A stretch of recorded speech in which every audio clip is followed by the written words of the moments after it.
నేటి మన ధ్యానము నిమిత్తం మూలవాక్యంగా 46వ కీర్తన 1-4 వచనాలు చదువుతున్నాను, చిత్తగించండి. దేవుడు మనకు ఆశ్రయమును దుర్గమునై ఉన్నాడు, ఆపత్కాలములో ఆయన నమ్ముకొనదగిన సహాయకుడు.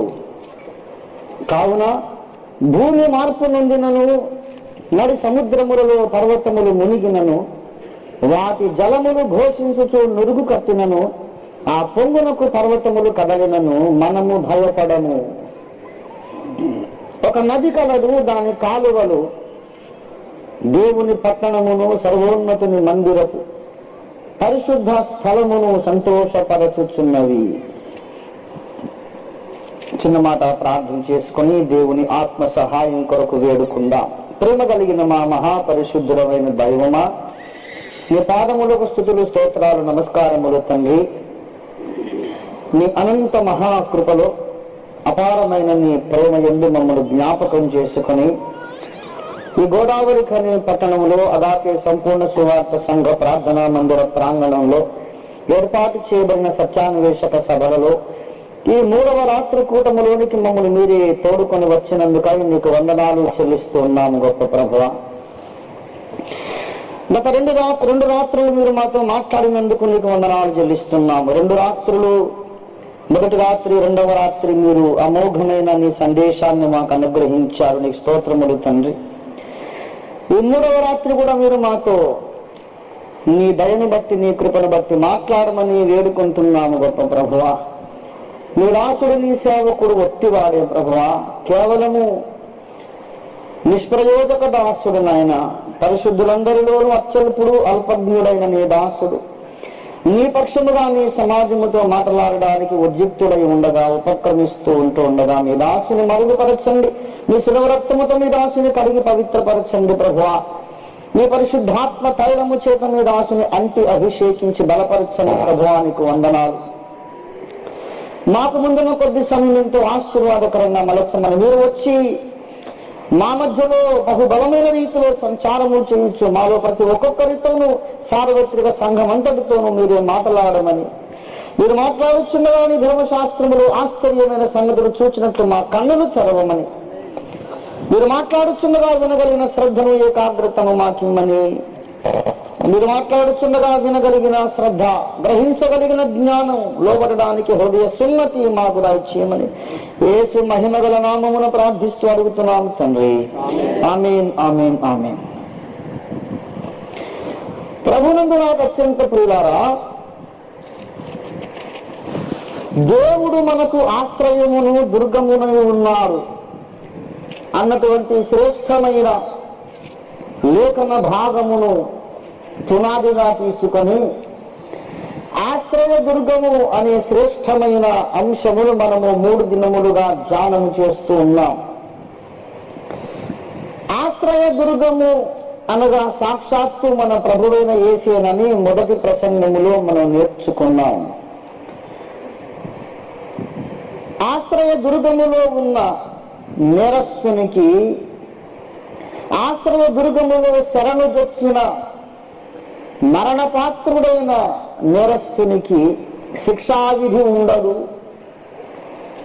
ఈ విషయము రోమా 8:1 చెప్పబడిన ప్రకారం క్రీస్తు యేసునందున్న వారికి ఏ శిక్షావిధియు లేదు అన్న స్థితిని మనకు సూచిస్తూ ఉన్నది అని మనం మొదటి సందేశములో నేర్చుకున్నాం. ఈ ఆశ్రయ దుర్గానికి సంబంధించి 3 ఆశ్రయపురములని, 6 ఆశ్రయపురములని వేరు చోట్ల వేరు సంఖ్యలు వ్రాయించుట వలన దేవుడు మనకు నేర్పిస్తున్నటువంటి అమూల్య సత్యములు ఏమిటో మనము 2వ ప్రసంగంలో నేర్చుకున్నాం. మళ్ళీ మొదటి మూలవాక్యానికి వద్దాం. ఇప్పుడు మళ్ళీ మనం మొదట చదువుకున్న మూలవాక్యానికి వస్తున్నాం. దేవుడు మనకు ఆశ్రయమును దుర్గమునై ఉన్నాడు. ఆశ్రయ దుర్గము, ఎవరి ఆశ్రయ దుర్గము? నిన్న చెప్పాను. ఏ మోసే భక్తుడైతే ఆశ్రయ దుర్గములను మీరు నియమించుకొనుడి అని ఇశ్రాయేలీయులకు ధర్మశాస్త్రమును నియమించి ఆజ్ఞాపించాడో, ఆ మోషే భక్తుడే అసలైన ఆశ్రయపురం దేవుడేనన్న విషయాన్ని చెబుతూ ఉన్నాడు. ద్వితీయోపదేశ కాండము 32వ అధ్యాయము 4వ వచనము చూడండి దయచేసి. ఆయన ఆశ్రయదుర్గముగా ఉన్నాడు, ఆయన కార్యము సంపూర్ణము. 3వ వచనం కూడా చూడండి. నేను యెహోవా నామమును ప్రకటించదను, మన దేవుని మహాత్మ్యమును కొనియాడుడి. ఆయన ఆశ్రయదుర్గముగా ఉన్నాడు, ఆయన కార్యము సంపూర్ణము. దేవుని గురించి మోషే భక్తుడే మాట్లాడుతున్నాడు. ఇంకొక విషయం గమనించండి. 18వ వచనం చూడండి దయచేసి. 18th verse please. నిన్ను పుట్టించిన ఆశ్రయ దుర్గమును నీవు విసర్జించితివి అని ఇశ్రాయేలును మోషే ఒకసారి హెచ్చరించి వారి గతమును జ్ఞాపకం చేసి గద్దిస్తూ ఉన్నాడు. ఇశ్రాయేలు జనాంగమా, నీవు యెహోవాను మరచితివి, దేవత్వము లేని దేవతలకు నీవు బలులర్పించితివి అని చెబుతూ నిన్ను పుట్టించిన ఆశ్రయ దుర్గము. ఇక్కడ ఆశ్రయ దుర్గమని చెప్పబడుతున్నవాడు ఎవరో కాదు, ఇశ్రాయేలు జనాంగమును పుట్టించినవాడు. ఇక్కడ ఆశ్రయదుర్గమని చెప్పబడుతున్నవాడు ఎవరో కాదు గాని భూమి మీద ఉన్న ప్రతి జనాంగమును పుట్టించినవాడు. ఆయన సృష్టికర్త. The Creator himself taking the form of a city of refuge. సృష్టికర్త అయిన వాడు తానే ఆశ్రయదుర్గం అవుతున్నాడు. ఈ సంగతి మోషే భక్తుడు చెప్పడం మరింత గమనార్హమైన విషయం. ప్రత్యేకంగా మనం గమనించాలి. ఆశ్రయదుర్గాలు నియమించిన వాడు మోషే. కొన్ని వందల సంవత్సరాలయ్యాక దావీదు వచ్చాడు, యెహోవాయే ఆశ్రయదుర్గం అన్నాడు. మరో 200-300 ఏళ్ళయ్యాక యెషయా వచ్చాడు, యెహోవాయే ఆశ్రయదుర్గం అన్నాడు. చూడారా, మోషే అన్నటువంటి ఆశ్రయదుర్గం అనే మాటకు వీళ్ళు భాష్యం చెప్పారు. కానీ అంతకంటే ముఖ్యమైన విషయం, ఆశ్రయదుర్గముగా ఒక కోటను నిర్మించుకొనుడి, ఒక ప్రాకారమును ఒక పట్టణము నిర్మించుకొనుడి అని ఆజ్ఞాపించిన మోషే భక్తుడే చెబుతున్నాడు. నేనేదో ఒక పురమును కట్టుకోమని చెప్పాను గాని బాబు, అసలు సిసలైన ఆశ్రయపురం యెహోవా దేవుడే. అసలైన ఆశ్రయపురం సృష్టికర్త అయిన దేవుడే. ఇప్పుడు ఆశ్రయపురం మీ కొరకు ఎలాంటి రక్షణను కల్పిస్తోందో సృష్టికర్త అయిన దేవుడు అలాగే మీకు రక్షణనిస్తాడు అనే మహాసత్యాన్ని సాక్షాత్తు మోషే భక్తుని నోటనే పరిశుద్ధాత్ముడు పలికించాడు. అది విశేషమైన సంగతులారా. ఇంతకు ఈ ఆశ్రయదుర్గమైన యెహోవా దేవుడు ఏం చేస్తాడు అని మనము ఆలోచన కొనసాగిస్తే 46వ కీర్తన 1వ వచనములో మాట్లాడుతున్నారు. ఆపత్కాలములో, అది మన ప్రస్తుత ధ్యానాంశము. ఆపత్కాలములో ఆయన నమ్ముకొనదగిన సహాయకుడు. ఆపత్కాలము అనేది ఒకటి ఉన్నది ప్రియులారా.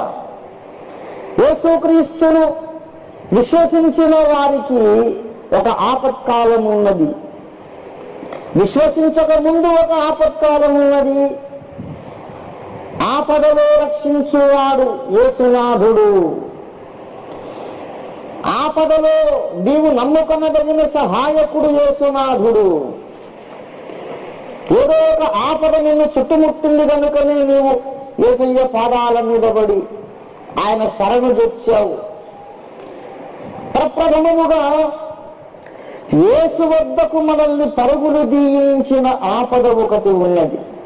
రెండవదిగా యేసులోనికి ప్రవేశించిన పిదప మనలను వెంటాడుతున్న ఆపత్కాలములు కొన్ని ఉన్నాయి. మొట్టమొదట ఒక ఆపద ఉంది. ఆదాము గర్భవాసమున పుట్టిన 50 మంది మానవ కోటిని ఒక ప్రమాదం వెంటాడుతున్నది. ఆ ప్రమాదం ఏమిటో మనకు బాగా తెలుసు.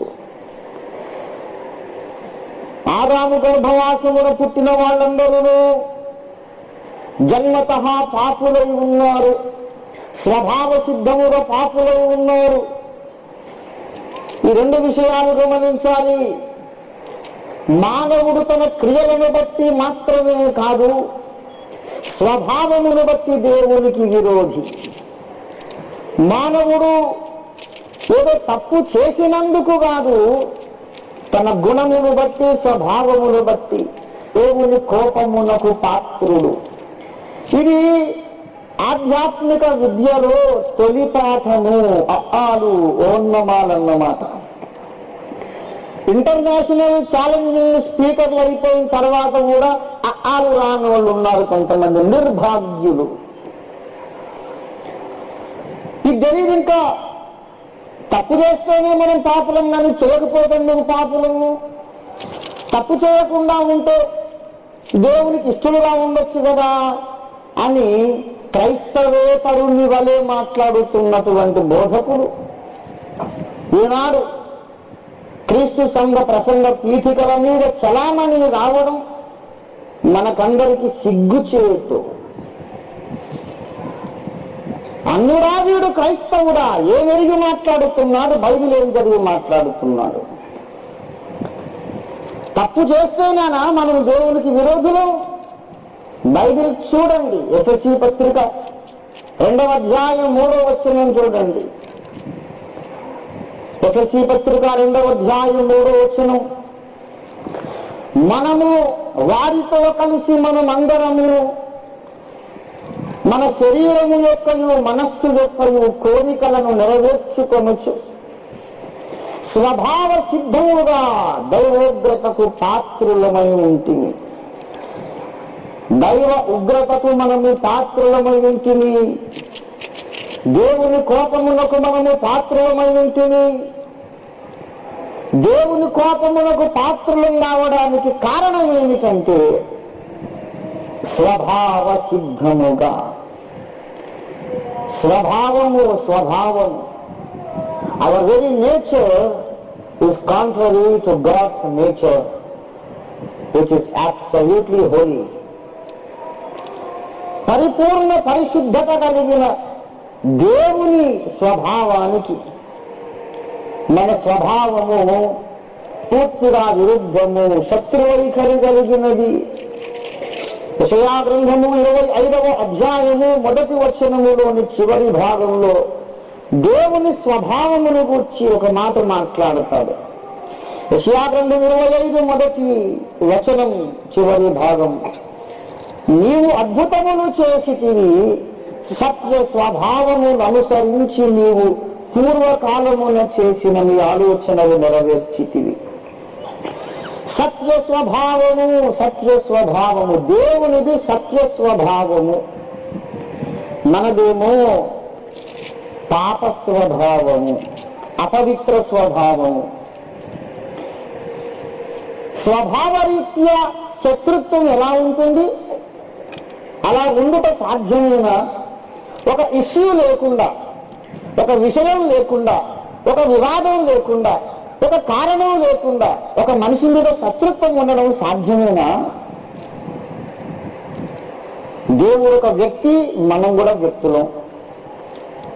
మనం ఒక్క చెడ్డ పని కూడా చేయలేదనుకోండి, బాల్యము నుండే మనం భక్తిలో పెంచబడ్డాం, నీతిగా బ్రతికాం అనుకోండి, ఒక వ్యభిచారం చేయలేదు, ఒక అబద్ధం ఆడలేదు, ఒక నరహత్య చేయలేదు, నీతిగా బ్రతికాం అనుకోండి. అయినా ఏ తప్పు చేయకపోయినా, ఏ వివాదము లేకపోయినా దేవునికి మనకు శత్రుత్వం ఉండట సాధ్యమేనా? ప్రియులారా, ఇలాంటి అనేక విషయాలలో సత్యమును మనము గ్రహించడానికి దేవుడు మన చుట్టూరా ఉన్న ప్రకృతిలోనే కొన్ని నిదర్శనాలు, దృష్టాంతములు, సాదృశ్యములు, పాఠములు గుప్తము చేసి ఉంచాడు. మన చుట్టూ ఉన్న ప్రకృతిని చూస్తే తప్ప దేవుని గూర్చిన సత్యము మనకు బోధపడదు. ఇది మనము ఎన్నడూ మరిచిపోకూడని ముఖ్యమైన మూల సూత్రము. దయచేసి రోమాపత్రిక 1వ అధ్యాయం 20వ వచనంలో చూడండి, దేవుని అదృశ్య లక్షణములు అనగా ఆయన నిత్య శక్తియు దేవత్వమును జగదుత్పత్తి మొదలుకొని సృష్టింపబడిన వస్తువులను ఆలోచించుట వలన తేటపడుచున్నది. సృష్టిని ఆలోచించాలి, అప్పుడు దేవుని అదృశ్య లక్షణములు మనకు తేటపడును. ప్రకృతి పరిశోధకుడు దేవుణ్ణి సులభముగా గ్రహించగలుగుతాడు. ప్రియులారా, ఒక వివాదం లేకుండా, కలహము లేకుండా, కవ్వింపు లేకుండా ఉత్తి పుణ్యానికే పగ వైరం ఉండడం సాధ్యమేనా అనే ప్రశ్న కదా మనం ఇప్పుడు ఆలోచిస్తున్నాం. కుక్కకు పిల్లికి జాతి వైరం ఉన్నది ఏమండి. అంతసేపు కుక్క కొనుగుపాట్లు పడుతూ ఉంటుంది, అసలు కళ్ళు మూసుకొని నాలుగు బయటికి పెట్టి ఊరికి అది మజాగా నిద్ర కొనుకు తీస్తూ ఉంటుంది. కమ్మటి నిద్రలో ఉండేమో, ఆహా ఎన్ని కళలు కంటుందో, ఎంత చక్కగా దానికి దర్శనాలు వస్తున్నాయో, కళలు వస్తున్నాయో, మరి ఊహల్లో కళల్లో తేలిపోతుంది అనుకుంటాం దాని ముఖం చూస్తే. ఈ లోపల ఉన్నటువంటి అందిస్తుంది, ఏంటో దాని కొంప మునిగిపోయినట్టు. ఏమైందబ్బా, ఒకసారి నాకు అలాగే జరిగింది. రోడ్డు మీద వెళుతున్నాను, నన్ను బాగా ఎరిగిన కొక్కేది. దూరం నుండి చూస్తున్నాను, ఎంత హాయిగా కమ్మగా నిద్రపోతుంది చెట్టు నీడకు అనుకున్నాను. నేను దగ్గరకు వచ్చేసరికి అంగేసింది, గుండెలు అవిసిపోయినాయి, నాకు పై ప్రాణం పైన పోయినట్టు. పడి పక్కకు గంట నన్ను పట్టించుకోవట్లేదు. రొప్పుతూ వగర్చుతూ రోజుతూ పరిగెడుతూ ఉంటుంది. ఏంటంటే అల్లంత దూరాన ఎవరో ఇంటి మీద ప్రహరీ గోడ మీద పిల్లి ఉంది. అదే పిల్లిని చూడగానే దీనికి అందుకో మరి అంత బాధ, అంత పగ, చీల్చి చండాడుతాను అన్నట్టు పోయి అది ఎప్పుడో గోడ అవతలికి దూకేసి వెళ్ళిపోయింది. ఆ కుక్కగారిని మనం ఇంటర్వ్యూ చేద్దాం. కుక్కగారు ఫలానా పిల్లిగారంటే మీకు ఎందుకంత కోపం? గతంలో మీరు ఆయన కలిసి ఏదన్నా బిజినెస్ చేసి ఉన్నారా? లేకపోతే మీరు వాళ్ళు కలిసి పక్క పక్కన పొలాలు ఏమన్నా వ్యవసాయం చేశారా? పొలం కాడ లేకపోతే బావి నీళ్ల కాడ ఏమన్నా పంచాయతీ వచ్చిందా? మీరిద్దరూ ఇరుగు పొరుగు కాపురం చేశారా? మీ ఆవిడ వాళ్ళ ఆవిడ ఎప్పుడు దెబ్బలాడుకున్నారా అని అడగండి. ఎందుకు పిల్లంటే నీకు కోపం? ఆ పర్టికులర్ పిల్లంటే నీకు ఎందుకు కోపం? ఆ పిల్లే కాదు, పిచ్చి మొహమా, ఏ పిల్లైనా నేను చీల్చి చెండాడుతానంటే. అదే ఎందుకని అడుగుతున్నాను. ఎందుకని పిచ్చి ప్రశ్నలు వేసామంటే నిన్ను కూడా పట్టుకొని పీకుతాను. పిచ్చి ప్రశ్నలు లేకు, నేను కుక్కను అది పిల్లి అంతే, మా కిట్టదు అంతే. అదే ఎందుకు ఇదిగో పిచ్చి ప్రశ్నలు మానేస్తావా, పిక్క పట్టుకుని పీకమంటావా? కై అంటుంది. ఎక్కువ ఇంటర్వ్యూ చేస్తే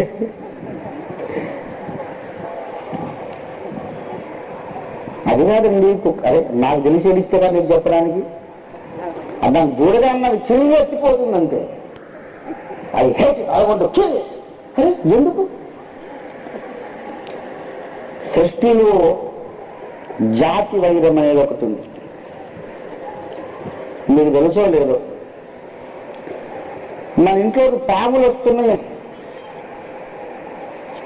పాములు వస్తుంటే ఏం చేయాలో తెలుసా? ఒక నెమలిని పెంచితే పాము చచ్చినా బాధిక.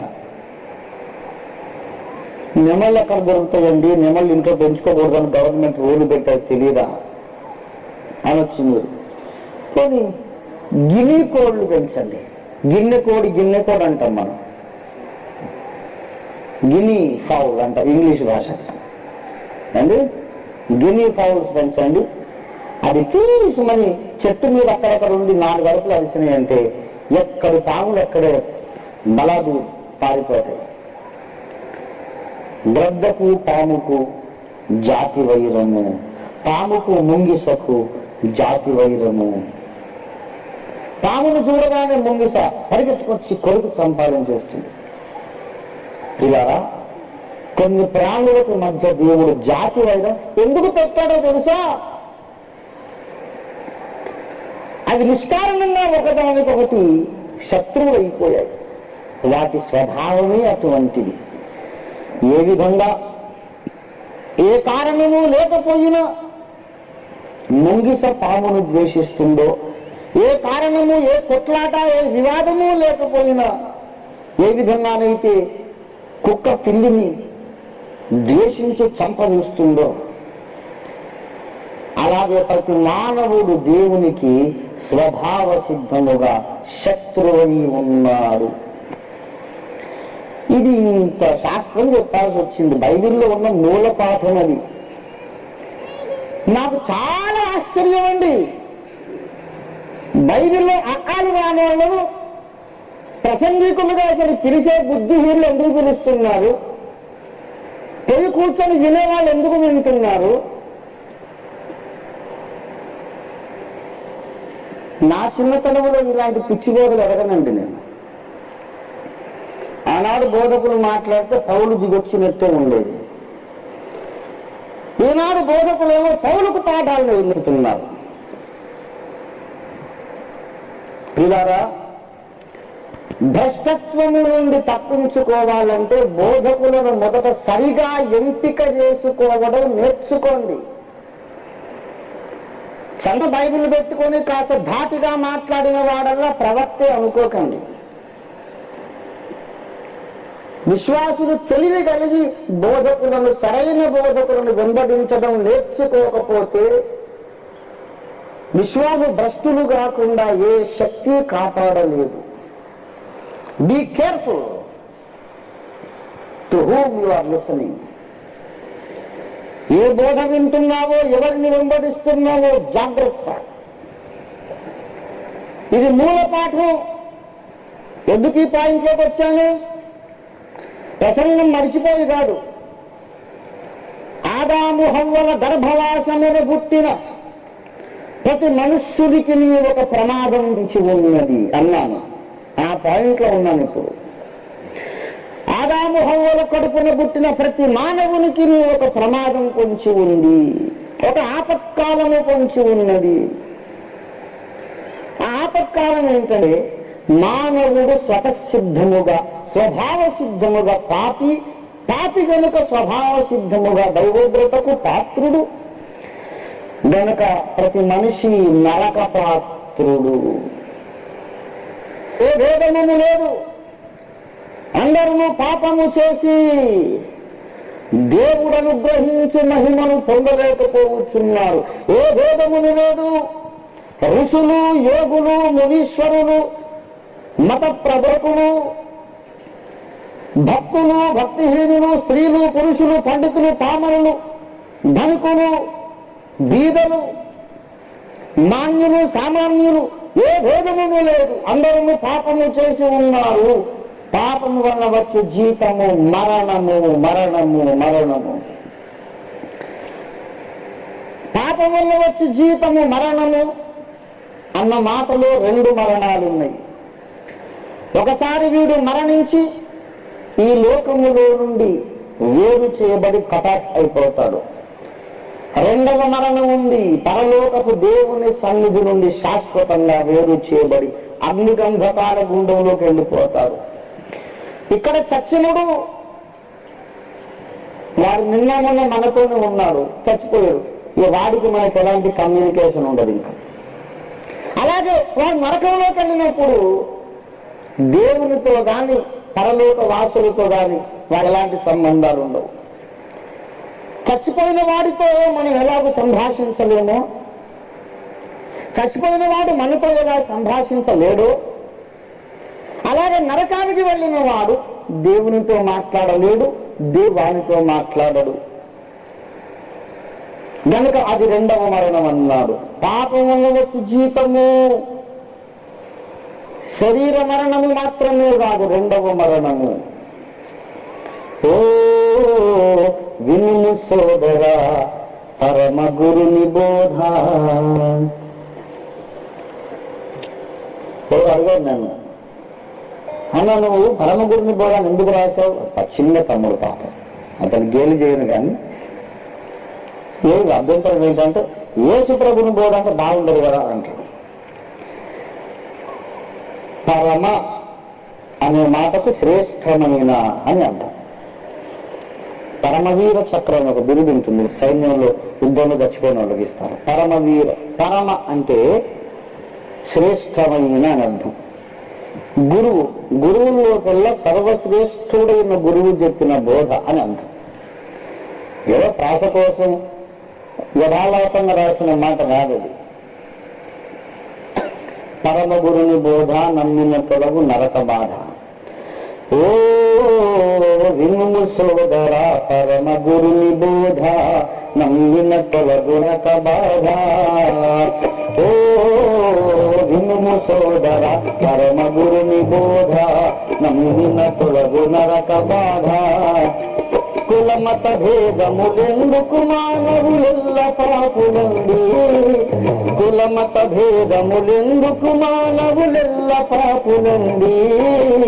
జగములోన ఎందెందు వెదకినా నీతి పరుడు లేడు, దేవుని వెదకు వాడు లేడు.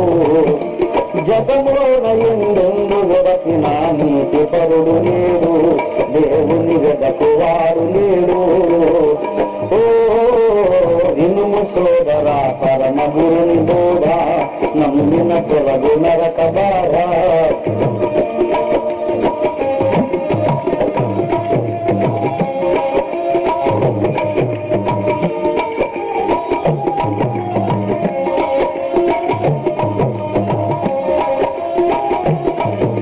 పాపులకెల్లను దొరికేడి జీతము నరకము సుమ్మండి, పాపులకెల్లను దొరికేడి జీతము నరకము సుమ్మండి.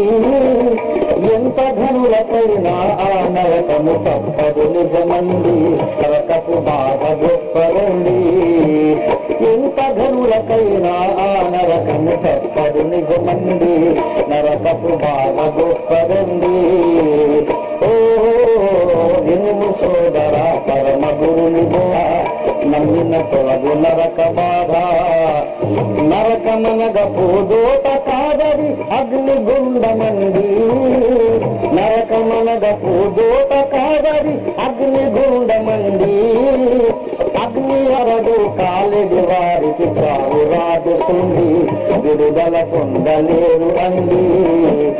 అగ్ని ఆరడు కాలెడి వారికి చావు రాదుసుండి, విడుదల పొందలేరు అండి.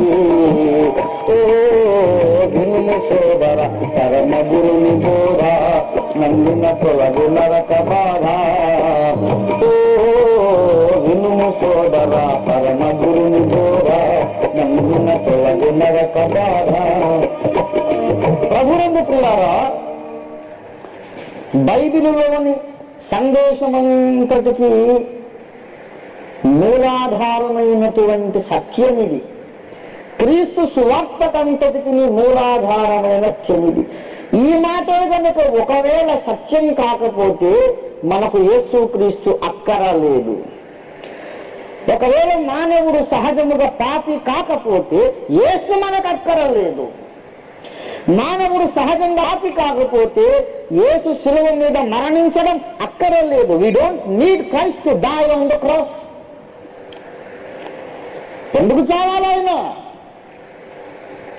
నీతి బోధ చేసి వెళ్ళిపోతే సరిపోదు.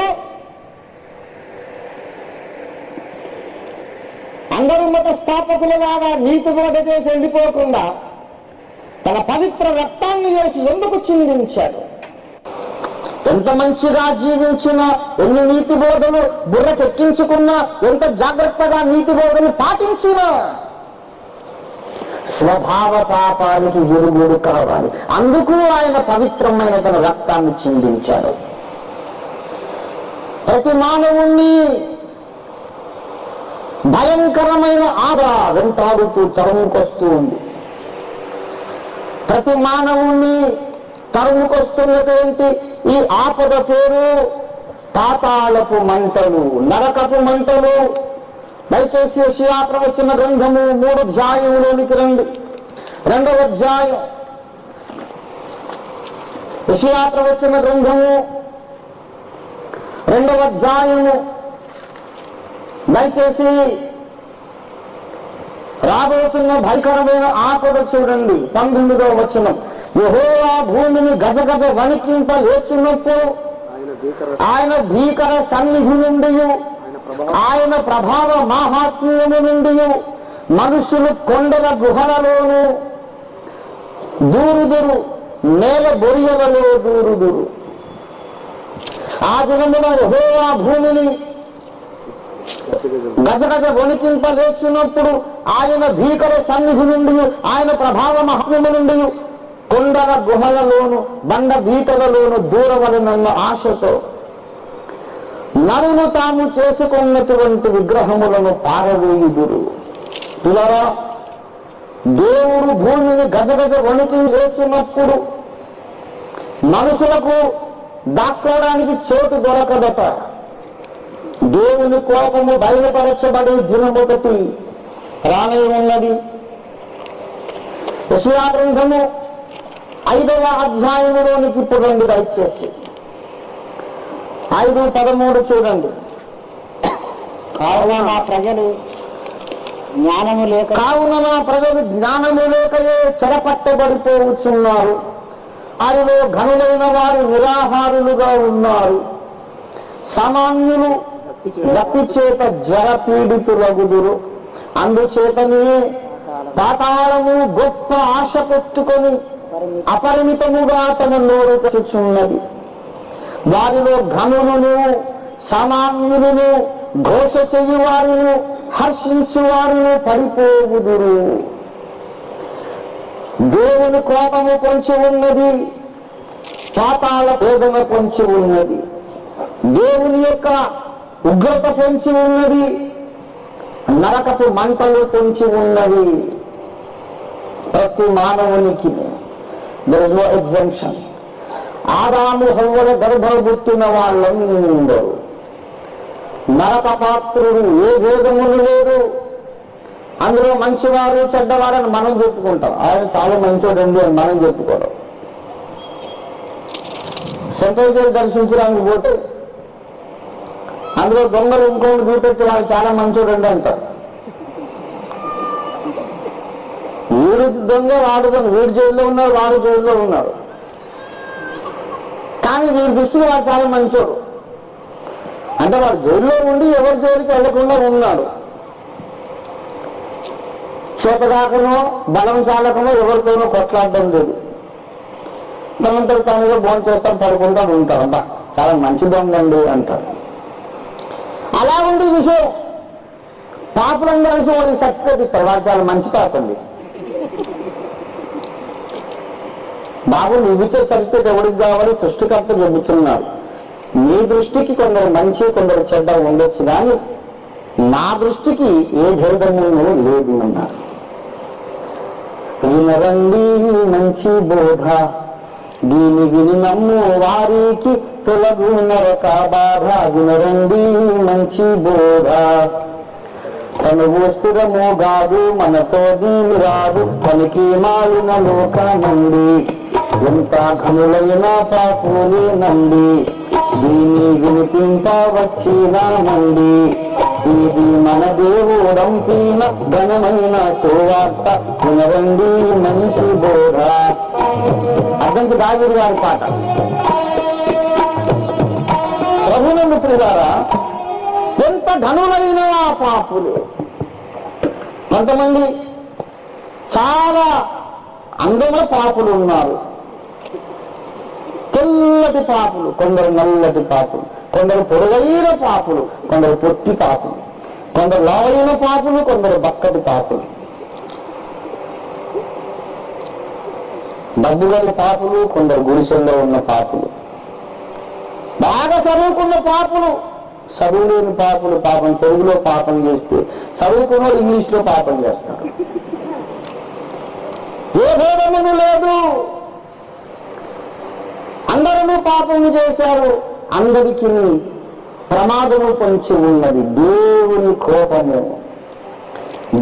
కోపమును బట్టి నరకపు జ్వాలలు పొంచి ఉన్నవి.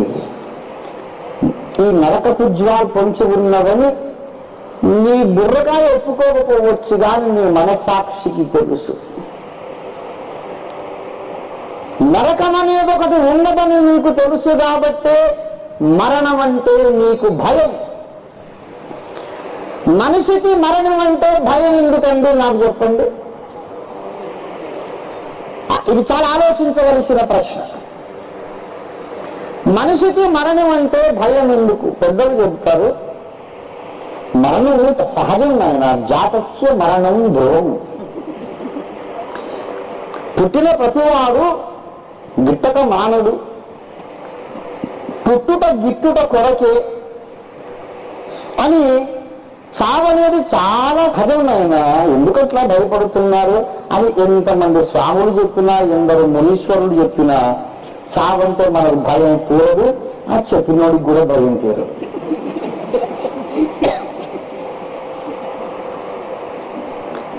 ఏమండి, ఒకసారి ఒక మునీశ్వరుడు మూల చేస్తున్నట్టు చెట్టు కింద కూర్చొని, నాయన ఈ లోకమంతా మిథ్య నాయన. మిథ్య అంటే భ్రమ, ఏది లేదు ఉన్నట్టు కనబడుతుంది. అంతే, ఈ లోకమంతా మిథ్య. ఈ లోకంలో ధనము, కష్టము, సుఖము, బాధ, భార్య, బిడ్డలు, బంధకాలు, శరీరం అంతా మిథ్య నాయన. భగవంతుడు ఒకటే సత్యం, మిగిలినవన్నీ భ్రమ. ఇదంతా కళ నాయన, ఇదంతా కళ చూస్తున్నాం, ఇదేది సత్యం కాదు.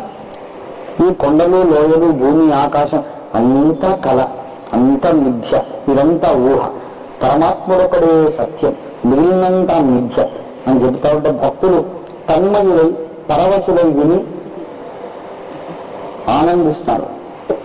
అక్కడ ఒక హేతువాది నాస్తికుడు ఉన్నాడు, వాడికి చిర్రెత్తుకుపోయి ఈ అమాయకులందరినీ చేసి కూర్చోబెట్టి ఈ మెట్టవేదాంతం చెబుతున్నా, వీడికి బుద్ధి వచ్చేటట్టు చేస్తానేనని ఈ నాస్తికుడు వెళ్ళి ఒక పెద్ద ఏనుగు మీద ఎక్కి ఆ ఏనుగును ఈ సభ మీదకి తోలుకొచ్చాడు.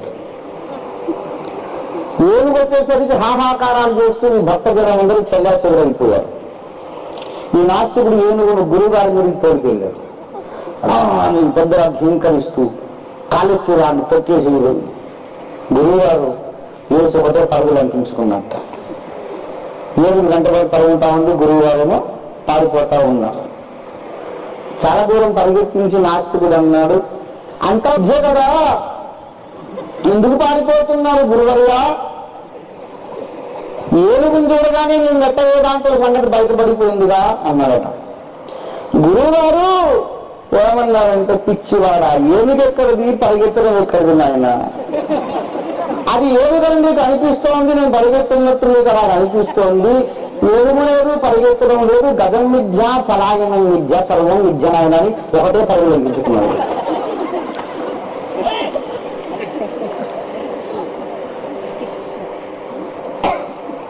ఎన్ని బోధలు చేసినా తన దాకా వచ్చేసరికి చావంటే అందరికీ భయం.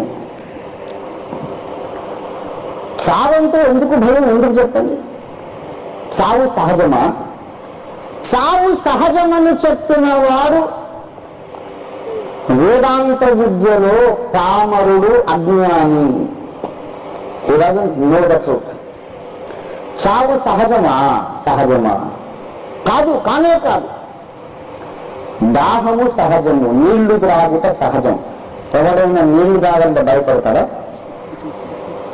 ఆకలిస్తే భయపడతాడా? సంతోషం, మంచి బిర్యానీ లాగించవచ్చని. ఆకలిస్తే సంతోషం, మంచి పలావో బిర్యానీ లాగించవచ్చు. దాహం వేస్తే చక్కగా నీళ్లు త్రాగొచ్చు. భయపడతావా? దాహానికి భయపడతావా?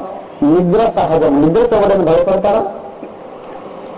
కూటమి ఎప్పుడు వదిలేస్తాడో పోయి దొరకబెడదామని కాచుకొని కూర్చుంటాం, మనం తహతహలాడుకుంటాం.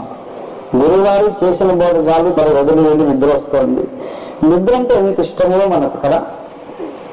చలికాలం వెచ్చగా రగ్గు కప్పుకొని పడుకుంటే ఎంత కమ్మగా ఉంటుంది, పరదేశంలో ఉన్నట్టు. లాజరు అబ్రహాముడు కూడా ఆనుకున్నట్టుగా ఆనందిస్తుంటాం మనం. నిద్ర అంటే భయపడమే. నిద్ర సహజమైన శరీర ధర్మము. నిద్ర అంటే మనకు భయం లేదు, ఇష్టమే. ఆకలి, దాహము, స్నానము, మలమూత్ర విసర్జనం ఇవన్నీ కాలకృత్యాలు. దేనికి భయపడం, ఇవన్నీ ఆనందంగా చేస్తాం. మరి చావంటే భయం ఎందుకు? ఆనందంగా చచ్చిపోవచ్చుగా. చావంటే మనిషికే కాదు, దోమకు కూడా ఇష్టం, కల్లో తేలుకు కూడా ఇష్టం లేదు. కల్లో తేలు తీసి అరచేతిలో పెట్టుకొని కుక్క పోతుంటే అది ఆములకు ఈములకు పరిగెడతా ఉంటుంది. అది గంటకు 8 వేలు పరిగెడుతుంది, నాకు దొరకరా? ఎంత దూరం పోతుంది? నిజంలో కుట్టుపారేస్తాను దాన్ని. అయినా దాన్ని సాయశక్తులా ప్రయత్నం చేస్తుంది. అమ్మో నన్ను చంద్రమనుకుంటున్నాడు, పారిపోవాలి. ఎందుకు తేను చావంతో భయం? మనుషులకు మనకు భవబంధాలు ఉన్నాయి. భవబంధాలంటే పుట్టుకతో వచ్చిన బంధాలని. భవం అంటే పుట్టుక. పుట్టుకతోనే మనకు బంధుత్వాలు ఉంటాయి కదా, అమ్మ నాన్న చెల్లి తోడబుట్టువులు తోడన్నయ్య భార్య, మళ్ళీ నేను కన్నవాడు, నన్ను కన్నవాళ్ళు, ఇవన్నీ భవబంధాలు. పేరుకి ఏమైనా చుట్టరికాలు ఉన్నాయా? ఎందుకు భయపడుతోంది? పుట్టుట గిటుట కొరకే అన్న సామెత తప్పు, మరో తప్పు. దేవుడు మనిషిని చావడానికి సృజించలేదు, నిరంతరము జీవించడానికే సృజించాడు. Life was created to live and to continue to live for ever and ever, for all eternity, endlessly, without an end. Life was created to live and survive for all eternity, endlessly. ప్రాణము అనే దాన్ని సృజించినప్పుడు బ్రతుకుతూ ఉండడానికే దేవుడు సృజించాడు. దాని వీడు తప్పు చేసి చావు అనే శిక్షను కొనిపెచ్చుకున్నారు. నేను వద్దని ఆజ్ఞాపించిన పండు తిను దినమున నీవు నిశ్చయముగా చచ్చెదవన్నారు. చావు అనేది దేవుడు పంపిన శిక్ష, అది సహజం కాదు. అందుకు చావు అనేది ఎవరికి ఇష్టం ఉండదు. ద్వారా చావు అనేది ఎందుకు ఇష్టం లేదో తెలుసా? నిద్రంటే ఇష్టమే. చావు అనేది ఎందుకు ఇష్టం లేదో తెలుసా? నువ్వు ఏ మెట్ట వేదాంతమన్నా చెప్పుకో, నీ మనస్సాక్షికి తెలుసు నీ అంతరంగ పురుషుడికి సృష్టికర్త ఇచ్చిన జ్ఞానం ఒకటి ఉన్నది. ఎవరు చెప్పలేదు నీకు, సృష్టికర్త చెప్పాడు, నీ గుండెల్లో రాసి పెట్టాడు.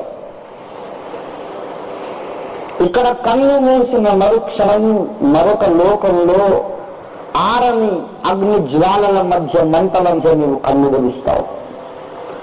ఇక్కడ కన్ను మూస్తావు, మంటల మధ్య కన్ను తెరుస్తావు. ఇది నీకు తెలుసు, నీకు తెలుసు, నీకు తెలుసు. అందుకే భయం. చచ్చిపోయిన వాడిని మా పినతడు గారు, మా తాతగారు, మా నాయనమ్మ గారు చచ్చిపోయారని ఆ పిల్లలు వాళ్ళ బంధువులు పేపర్ అడ్వర్టైజ్మెంట్ తెచ్చుకుంటారు. మా నాయనమ్మ గారు స్వర్గస్థురాలైన వారని తెలుపుటకు నేను ఎంతలో చింతించున్నాను. ఎవరైనా మా అబ్బాయి గారు అమెరికా దేశమునకు వెళ్ళి చదువుకొనిచున్నారని చెప్పుడకు చింతించుచున్నాం అని పేపర్ ప్రకటన ఇస్తాడా? మా అబ్బాయి గారు స్కాలర్షిప్ మీద లండన్ లో చదువుకుంటున్నాడని చెప్పడానికి చింతించుచున్నాం అంటాడు ఎవరైనా? ఎంతలో సంతోషించుచున్నాము. మరి స్వర్గానికి వెళ్తే నువ్వు సంతోషించాలిగా. మా నాయనమ్మ గారు స్వర్గస్థురాలైనారని తెలుపుటకు మేము ఎంతలో సంతోషించుచున్నాం అని అనాలిగా. ఎందుకు చింతించుచున్నాడు వీడంటే వాడికి తెలుసు ఈ ముసలిది నరకస్తురాలైనడు తప్ప స్వర్గస్తురాలు కాలేదు. అందరికీ తెలుసు, చనిపోయే వాళ్ళందరికీ తెలుసండి. నేను నరకస్తులను కాబోతున్నాను కానీ స్వర్గస్తులను కాను. Each and every one of us knows this very important fact that when we close our eyes here, we open our eyes in another world where unquenchable fire is there.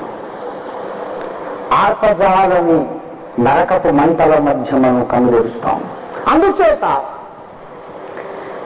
ప్రతి మానవుడు చావుకు భయపడుతున్నాడు. మరణములకు అవతల ఏమున్నది? నరకమున్నది. ఆ నరకాగ్ని జ్వాలలు ప్రతి మనిషిని మృంగివేయాలని చూస్తున్నాయి. దీనికి కారణం దేవుని కోపము. ప్రతి మానవుణ్ణి వెంటాడుతున్న పత్కాలము నరక శిక్ష, నరక శిక్ష, నరక శిక్ష. ఈ నరక శిక్షను తప్పించుకోవడానికి మనము యేసును నమ్మాం. యేసును ఎందుకు నమ్ముతామంటే యేసు మాత్రమే మనను నరకము నుండి తప్పించగలడు. యేసు మాత్రమే మన పాపములను క్షమించగలడు. యేసు మాత్రమే మనలను మోక్ష భాగ్యమునకు, మోక్ష రాజ్యమునకు చేర్చగలడు. అందుకు యేసు నమ్ముతాం. మనం ఎవరో ఒక అమ్మాయి ప్రభువు నమ్ముకుందిట. 6 నెలల లోపల భర్త గారు యాక్సిడెంట్ లో చనిపోయాట. బంధువులందరూ వచ్చారు. ఆ దేవుడిని నమ్మావు, ఆ దేవుడు నీకు ఏం చేశాడు, ఆ దేవుడు నీకు వచ్చి రాలేదు, ఆ దేవుడు నీకు కలిసి రాలేదు, వదిలేయి. ఆ మాలోళ్ళ దేవుడు, మాది వాళ్ళ దేవుడు మనకెందుకు, ఆ అమెరికా వాళ్ళ దేవుడు మనకెందుకు, నువ్వు అనవసరంగా దేవుడిని నమ్మావు, నీ భర్త పోయాడు, ఏం చేశాడో దేవుడు నీకు అంటే ఆ అమ్మాయి అండి, అన్నయ్య మరి మన మతంలో ఉన్న వాళ్ళకి ఎవరికి ఆడవాళ్ళకి భర్తలు చచ్చిపోలేదా అని అడిగింది. యేసయ్యను నమ్ముకోవడము ఈ లోకపు మేళ్ల కొరకు రాదు. నా భర్త బతికా, నా భర్త చచ్చినా, నేను చచ్చాక నా ఆత్మ నరకానికి వెళ్లకుండా ఉండేందుకు యేసుని నమ్ముకున్నాను. దేవుని స్తోత్రం కలుగును గాక. అది ఆ సహోదరు ఇచ్చిన సాక్ష్యం. సేమ్ ఇలాంటిదే ఇంకో సంఘటన. ఇంతకంటే ముందు ఒక ఆంగ్ల కుటుంబం, క్రైస్తవేతర కుటుంబం ప్రభువుని నమ్మారు. వాళ్ళ పాప చనిపోయింది, చిన్నది, చాలా చక్కని పాప, ఎంత ముద్దులు మూట కట్టే పాప. ఆ అమ్మాయి బ్రతకాలి బ్రతకాలని ఉపవాసం ఉండి ప్రార్థన చేశాను. కానీ ఆ పాప చనిపోయింది. ఆ అమ్మాయి వాళ్ళ అన్నలు, వాళ్ళ అమ్మ, నాన్నమ్మ, వాళ్ళ మేనబావులు, వదిలి అందరూ వచ్చి ఆ చిన్న పాప తల్లిని వేధించడం మొదలు పెట్టారు. చూసారా, మన దేశంలో ఇంతమంది దేవుళ్ళు ఉండగా ఆ పరాయి దేశం దేవుడు నమ్మినందుకు నీకు ఇలా జరిగింది. ఆ దేవుడు మనకు కలిసి రాడు, ఆ దేవుడికి మనకు అచ్చిరాదు. అమ్మాయి, ఇకనైనా నువ్వు జ్ఞానం తెచ్చుకొని యేసుని వదిలిపెట్టేసి. ఆ అమ్మాయి అదే ప్రశ్న అడిగింది, అన్నయ్య మనం మొదటి నుండి నమ్మిన దేవతలను నమ్మిన వాళ్ళ ఇళ్లలో కూడా చిన్నపిల్లలు చచ్చిపోలేదా? చచ్చిపోయారు అంటే మరి ఆ ఆయువు తీరిపోతే మనం ఏం చేయలేము. అప్పుడు వేరే అనుకున్నది.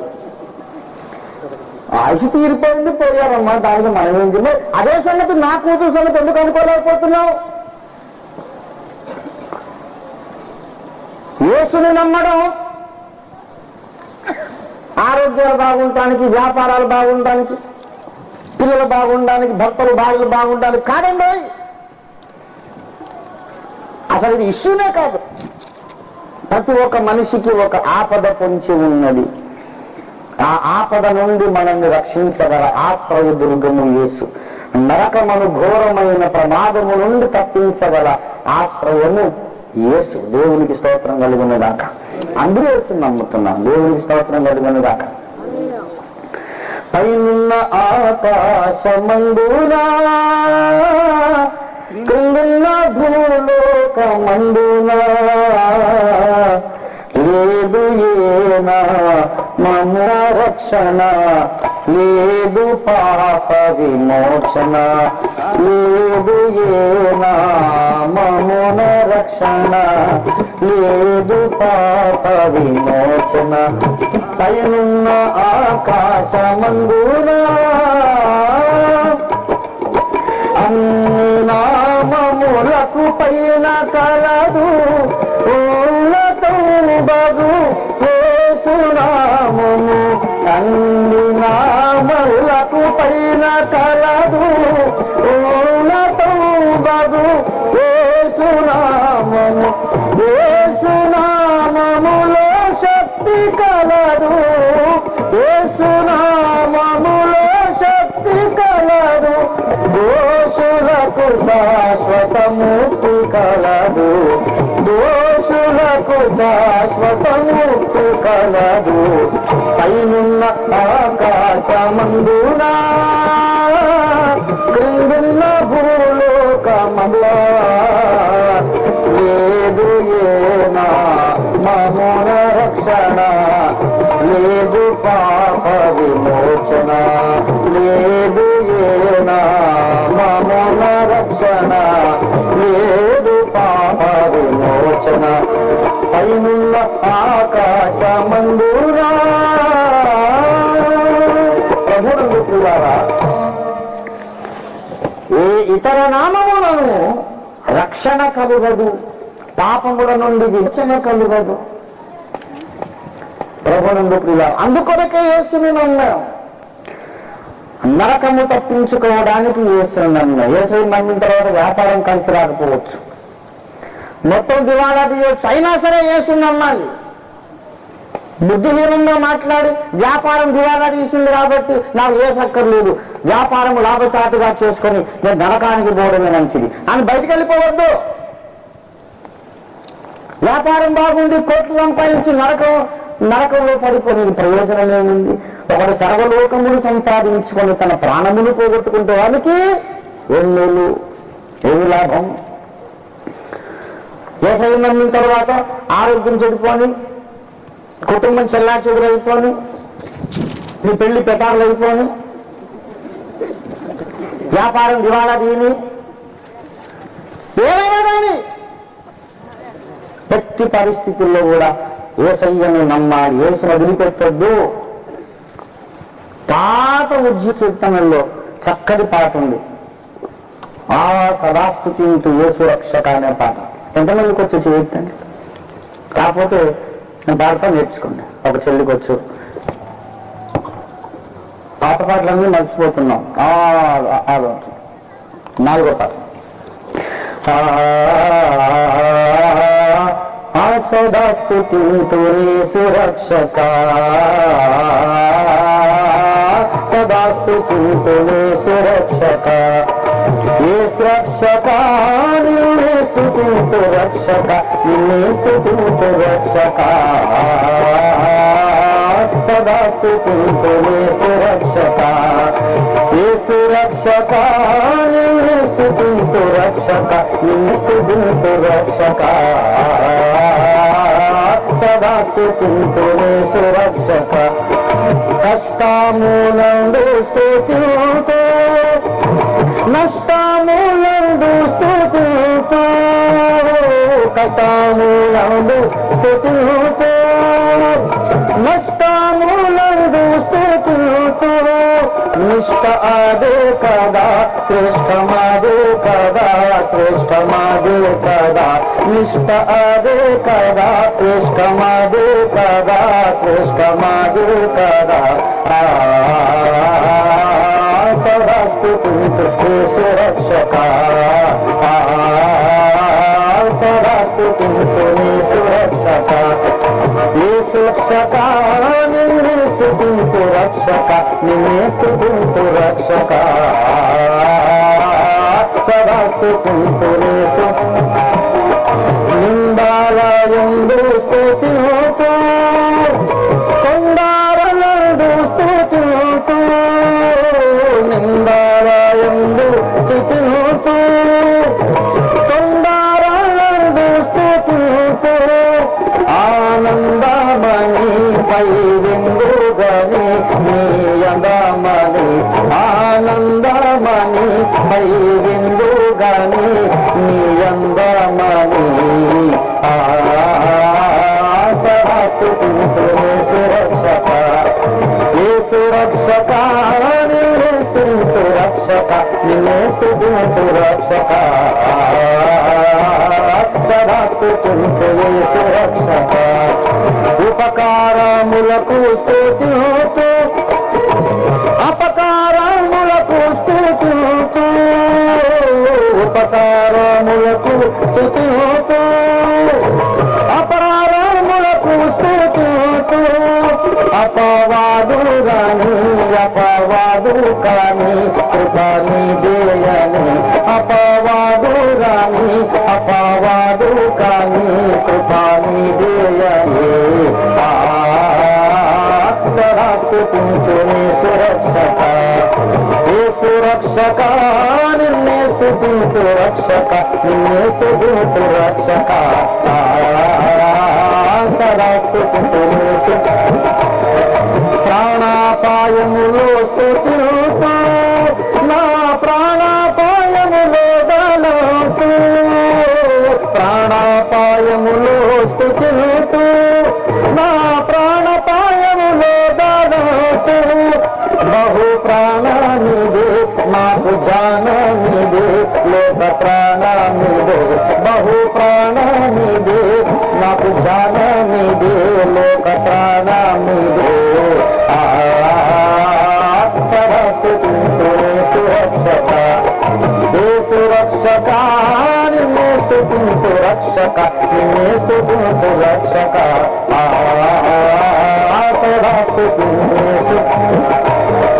అనుమానమున్నా స్తుతింతు, అవమానమున్నా స్తుతింతు, అనుమానమున్నా స్తుతింతు, అవమానమున్నా స్తుతింతు, కన్ను మూసుకొని నన్ను చంపుకొని నిన్ను నమ్ముకొని, కన్ను మూసుకొని నన్ను చంపుకొని నిన్ను నమ్ముకొని, సదా స్తుతింతునే సురక్షక, యేసు రక్షక నిన్నే స్తుతింతు రక్షక, నిన్నే స్తుతింతు రక్షక, సదా స్తుతింతునే కరువు దుఃఖములో స్తుతింతు, ఇరుకు వ్యాధులలో స్తుతింతు, కరువు దుఃఖములో స్తుతింతు, ఇరుకు వ్యాధులలో స్తుతింతు, నా నిరుకు నీదే భక్త సరకు నీదే, క్రీస్తు కొరకు నీదే, నా నిరుకు నీదే భక్త సరకు నీదే, క్రీస్తు కొరకు నీదే, సదా స్తుతింతునే అందరూ పాడండి, సదా స్తుతింతునే సురక్షక, యేసు రక్షక నిన్నే స్తుతింతు రక్షక, నిన్నే స్తుతింతు రక్షక, సదా స్తుతింతునే సురక్షక, యేసు రక్షక నిన్నే స్తుతింతు రక్షక, నిన్నే స్తుతింతు రక్షక, సదా స్తుతింతునే సురక్షక. ప్రభువునందు నాకు అత్యంత ప్రియులారా, సర్వకాల సర్వావస్థలలోనూ యేసునాథుని మనము విడవకుండాలని ఈ రాత్రి పరిశుద్ధాత్మ దేవుడు మనతో ఇష్టంగా మాట్లాడు ఇష్టంగా మాట్లాడు ఇష్టంగా మాట్లాడు ఇష్టంగా మాట్లాడు ఇష్టంగా మాట్లాడు ఇష్టంగా మాట్లాడు ఇష్టంగా ప్రియులారా, సర్వకాల సర్వావస్థలలోనూ యేసునాథుని మనము విడవకుండాలని ఈ రాత్రి పరిశుద్ధాత్మ దేవుడు మనతో స్పష్టంగా మాట్లాడుతున్నాడు. You have trusted in Christ not for the earthly prosperity or earthly blessings. యేసును ఎందుకు నమ్మావో మరిచిపోయి తాత్కాలిక కష్టం వస్తే యేసును వదిలిపెట్టి బయటకు వెళ్ళిపోతావా? యేసును ఎందుకు నమ్మావో మర్చిపోయి ఏదో చిన్న ఇబ్బంది వచ్చిందని ఆశ్రయపురములో నుండి బయటికి వెళ్ళిపోతావా? ఎంత బుద్ధిహీనత! చంపేవాడు తరుముకొస్తున్నాడని పరిగెత్తి పరిగెత్తి పరిగెత్తి ప్రాణాలు అరచేత పట్టుకొని ఆశ్రయ దుర్గములో శరణు జొచ్చాడనుకోండి ఒక నిర్భాగ్యుడు, బ్రతికిపోయాడు. చంపేవాడు బయట నిలబడి చూస్తున్నాడు, లోపలికి వెళ్ళి చంపడానికి వీలు లేదు. అయ్యో వీడు దాంట్లోకి వెళ్ళిపోయాడు ఎలాగా అని వాడు అలాగే గుడ్డలు పట్టుకొని కొడవలు పట్టుకొని వాడు బయట కావలి కాశాడు. ఈ లోపలికి వెళ్ళిన వాడు కొంతకాలం అయ్యాక బయటకు వచ్చాడు. ఎందుకు వచ్చావురంటే దోమలు కుడుతున్నాయి సార్, అందుకే బయటకు వచ్చాను. దోమలు కుట్టిన బయటకు వస్తావురా బుద్ధిహీనుడా, వాడు కొడవలు తీసి అడ్డంగా నరికి పారేశాడు. కొడవలు పెట్టి నరికేసేది మంచిదా, దోమలు కుట్టేది మంచిదా? చాలా మంది విశ్వాసులు అలాగే చేస్తున్నారు.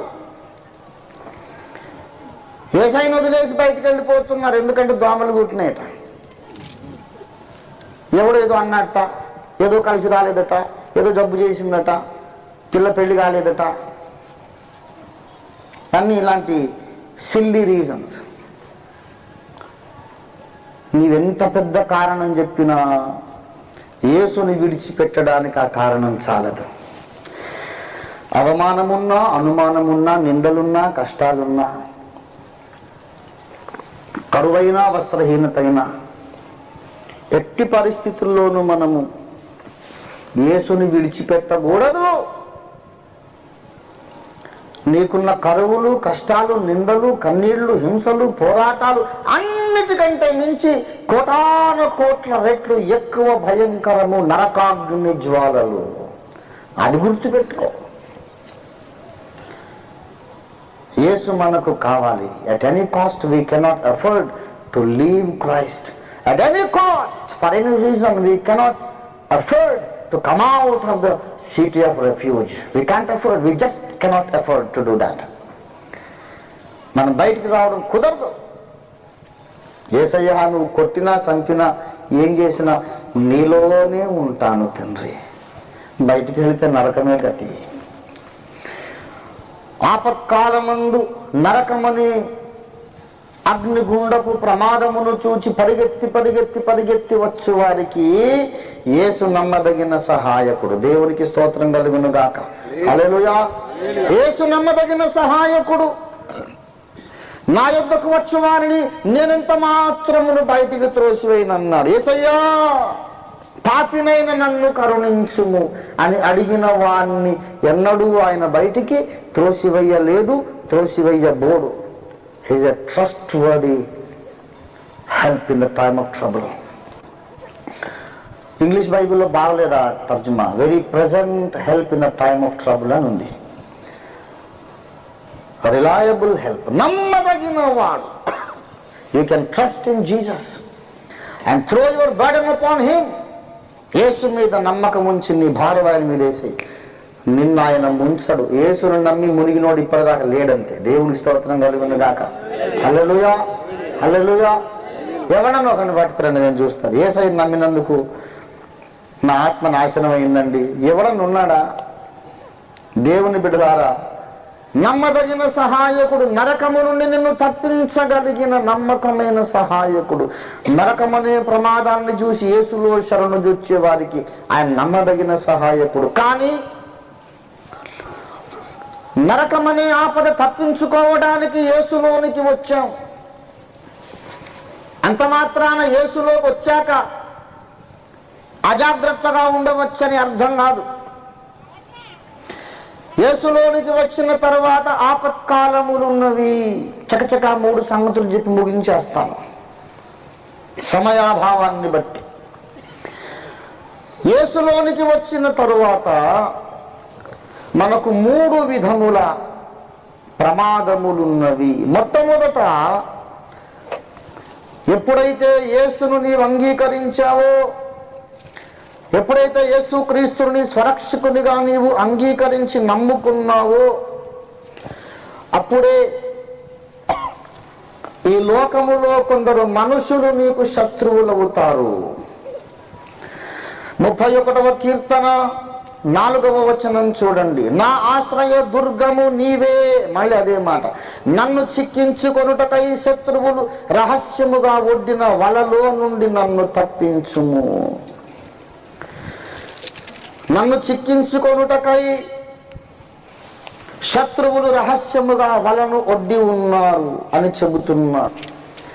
ప్రభునందు ప్రియులారా, 35వ కీర్తన 17వ వచనము చూడండి. ప్రభువాని వెన్నాళ్ళు చూచుచూ ఊరకుందువు, వారు నాశనము చేయకుండా నా ప్రాణమును రక్షింపుము, నా ప్రాణమును సింహముల నోట నుండి విడిపించుము. రక్షణ పొందిన ప్రతి వానికి ప్రాణహాని తలపెట్టే శత్రువులు సమాజంలో ఉన్నారు. మన భారతీయ క్రైస్తవ సమాజానికి ఈ ప్రమాదం ఇంకా ఎక్కువైంది ఇటీవలి దినాలలో. I'm speaking very calculatively and very cautiously and very consciously. ఇటీవలి కాలంలో ఇలాంటి నీచులు దుర్మార్గులు ఎక్కువైపోయారు భారతీయ సమాజంలో.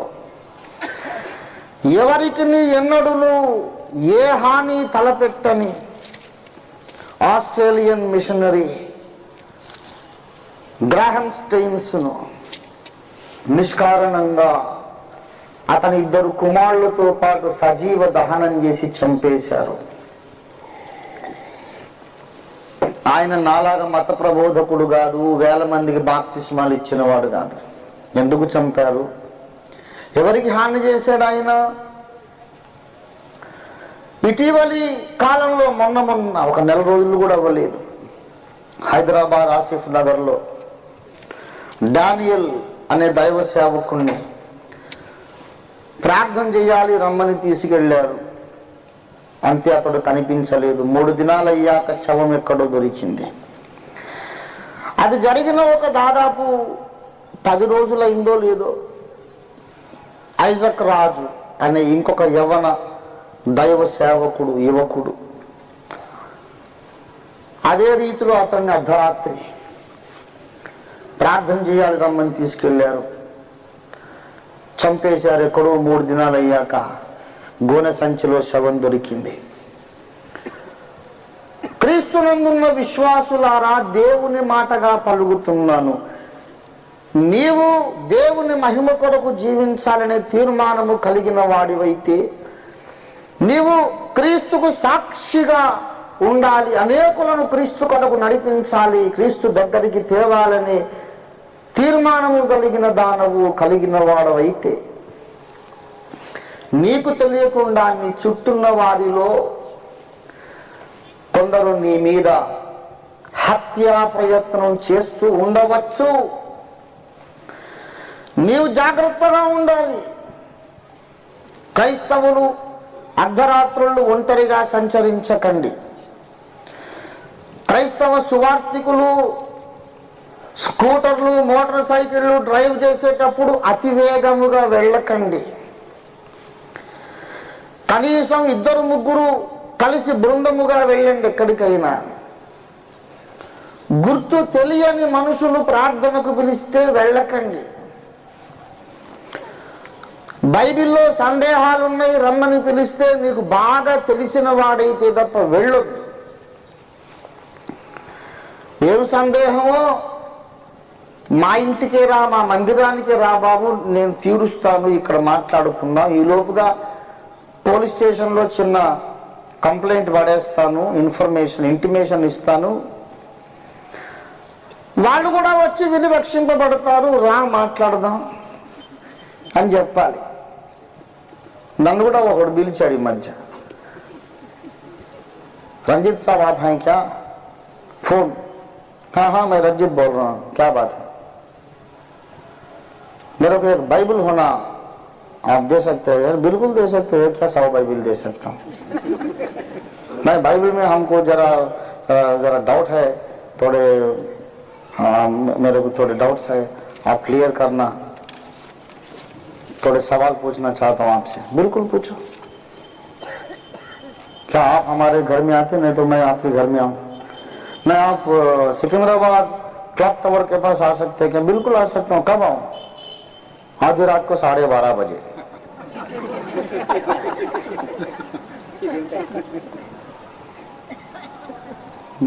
ना क्या भाई, क्या मैं पागल हो गया समझ रहे हैं आप? नहीं तो आप पागल हो के ऐसा बात कर रहे हैं। आज रात को क्यों? दिन में 12 बजे आऊंगा। అంతరాత్రి ఎందుకురా మాట్లాడడం? నీకు పిచ్చి పట్టిందా? నేను పిచ్చోని అనుకుంటున్నావా?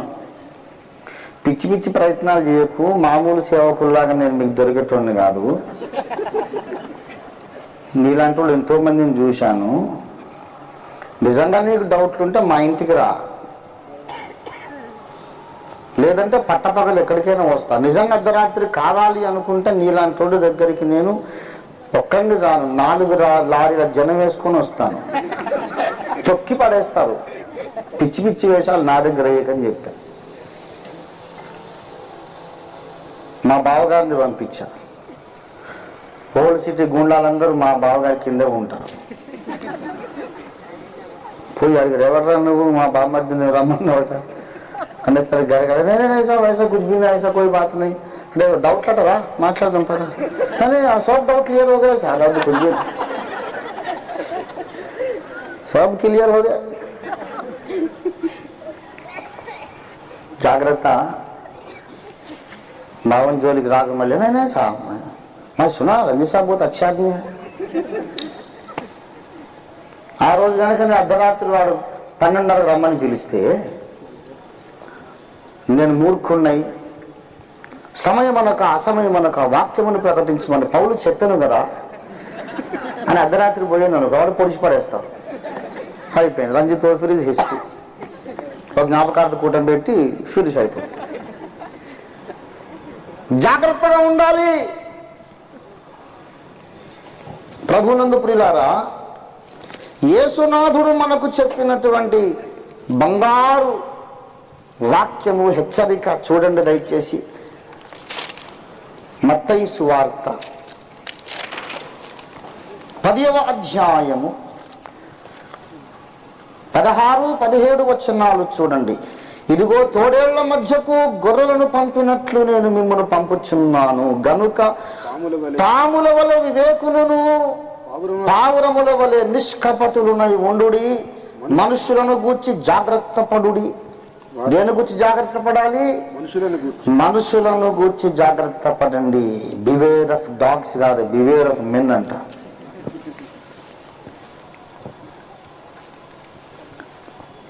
కుక్కలు ఉన్నాయి జాగ్రత్త అని బోర్డు పెడతారు. యేసయ్య బోర్డు పెట్టాడు, మనుషులు ఉన్నారు జాగ్రత్త అని. అంటే మనుషులు ఉన్నారు జాగ్రత్త అంటే మనుషులందరూ అని కాదు, మనుషుల్లో నిన్ను చంపాలనుకునే నీచులు ఉన్నారు జాగ్రత్త. మనుషుల్లో నీకు హాని చేయాలనుకునే దుష్టులు, దుర్మార్గులు, బద్మాసులు ఉన్నారు జాగ్రత్త. ऐसा बोलना गलत है क्या? वो बदमाश नहीं तो बहुत नेक आदमी है क्या?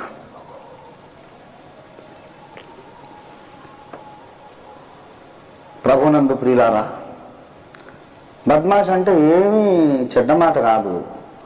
బద్ అంటే బ్యాడ్ అని అర్థం.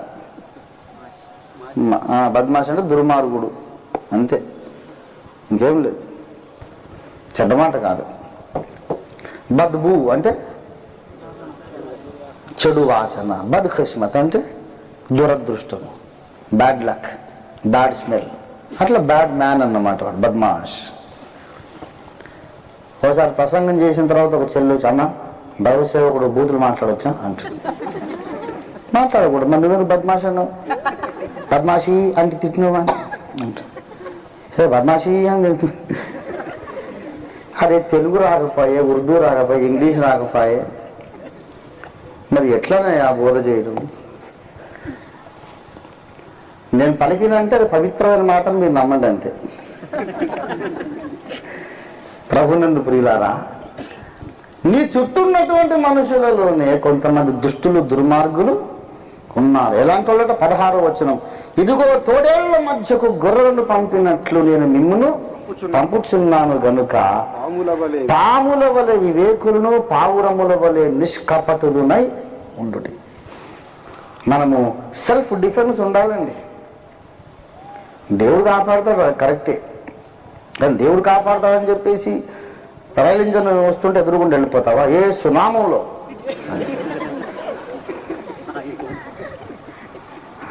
అది తెలివి తక్కువతాను. రైలు ఇంజన్కి ఎదురుపోయి ఏ సునామంలో బంధిస్తున్నా, ఆగిపోతే అది ఆగుతుందా? పట్టాలు దిగి పక్క నుంచి ఉన్నాడు రా పిచ్చోడా అంటాడు. ఏ వేసినాము? కొంచెం జ్ఞానము కలిగి ప్రవర్తించాలి. పాము తన్ను తాను కాపాడుకోవడానికి ముందు ఏ కట్టెల దాంట్లోనో, మోపులోనో, దూలాల చాటునో, మన కర్ర దెబ్బ పడకుండా ఉండే చోటులోకి ముందు వెళ్ళిపోద్ది. పాముని చాలాసార్లు కనిపెట్టాను నేను. అది గమగమ గమగమ పారుకుంటూ పోయి ఒక కన్నంలో దొరబడాలనుకో, ఇలా పోయినట్టు పోయి చక్కగా యూటర్న్ ఇట్లా తిరుగుద్ది. తల లోపల పెట్టి అలాగే వెళ్ళిపోదు. దానికి అనుమానం, ఇలాగే లోపలికి వెళ్తే కళ్ళు లోపల ఉండే కన్నం లోపల, వెనక బాడీకి అంతా కళ్ళు లేవు కదా, ఎవడన్నా వచ్చి కొడితే అందుకని ఇలా పోయినట్టు పోయి ఇలా తిరుగుద్ది, వెనక్కి తిరిగి కనిపెట్టి చూస్తూ మిగతా తోకనంతటి మెల్లిమెల్లిగా లోపలికి లాక్కుంటాం. ఎవరైనా వచ్చి కొట్టే ప్రయత్నం చేస్తే తల బయటకు తీసి బుష్మని వేస్తాం. పాముల వలె వివేకులై ఉండుడి. ఎటువైపు నుంచి ప్రమాదం వస్తుందో క్రైస్తవులు కాస్త కనిపెట్టుకొని ఉండాలి. నేను ఎప్పుడు కూటం పెట్టినా చుట్టూ రింగు నిలబడతాను. కరాటే ఫైటర్స్ ఎవరిని కొట్టాం, వాడు కొడితే మాత్రం ఊరుకో, వేసునామంలో జోపుకుంటాం అంతే. నేను ఇంతేనండి, ఇదొక బ్రీడు, ఇదొక సిద్ధాంతం అనుకో. ఒకడు అంటున్నాడు, అదేంటి సార్ మీరు ఒక చెంప కొడితే ఇంకో చెంప తిప్పమని మీ ఏసై చెప్పిండు కదా. అంటే తిప్పమని నాకు చెప్పిండు రైతే, కొట్టమని నీకెప్పుడు చెప్పిండు? ఏసై నీకు కొట్టమని చెప్పాడా? అట్లా కాదు, ఒకవేళ కొడితే అంటే కొడితే తిప్పేది సరే, అసలు నువ్వు ఎందుకు కొట్టాలి ముందు? కానీ అట్లా తిరగబడి కొట్టమన్నారా అంటే, అవును, మూర్ఖుని వీపుకు బెత్త మీద ఉంది బైబిల్లో.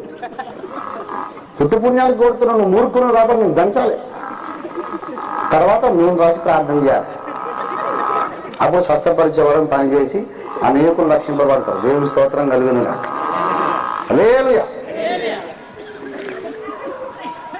మనుషులను గూర్చి ఏం చేయాలి? మనం జాగ్రత్త పడాలి. ప్రభు నిన్ను కాపాడుతాడు, నువ్వు కూడా కాస్త జాగ్రత్తగా. నా దేవుని నమ్మమంటే అర్థం ఏంటంటే దేవుడు కాపాడుతాడు, కానీ గాలికి దీపం పెట్టి ప్రార్థన చేయడం తెలివి తక్కువతనం. మానవ ప్రయత్నం మనం చెయ్యాలి, ఆ తర్వాత దేవుడు కాపాడుతాడు. మొదటి సమూయేలు గ్రంథము 23వ అధ్యాయం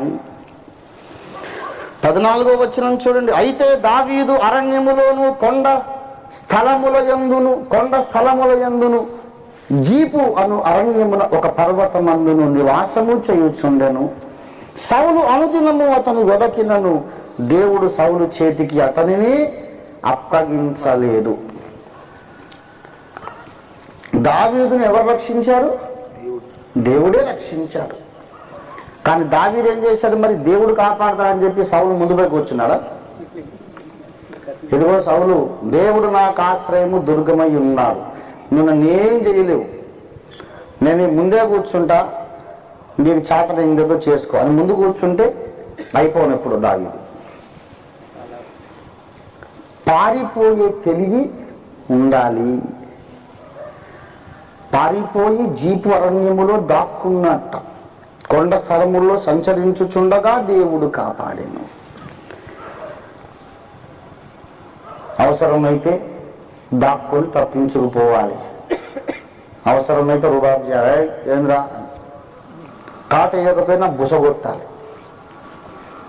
ఆ తర్వాత దేవుని కాపుదల మనకుంటుంది. దేవుని స్తోత్రం కలిగిన గాక. మీరంతా పాత నిబంధన డాక్టర్స్ ఎక్కువ చెప్తారు కదా, నేను గమనించాను. న్యూ టెస్టిమెంట్ లో చెప్పరు మీరు ఎక్కువ అన్నారు ఆయన. అది కూడా చూద్దాం. న్యూ టెస్టిమెంట్ డాక్టర్ ఏంటో మనం చూద్దాం. 2వ కొరింథీ పత్రిక 11వ అధ్యాయం 2వ కొరింథీ పత్రిక 11:32. దమస్కులో అరెక అను రాజు క్రింద ఉన్న అధిపతి నన్ను పట్టగోరి కావలి ఉంచి దమస్కీయుల పట్టణమును భద్రము చేశాను. అప్పుడు నేను కిటికీ గుండా గోడ మీద నుండి గంపలో దింపబడి అతని చేతిలో నుండి తప్పించుకొని పోతిని. పౌలు కూడా ఏం చేశాడు? గంపలో దాక్కొని గోడ మీద నుండి దిగి దింపబడి తప్పించుకొని పోయాడు.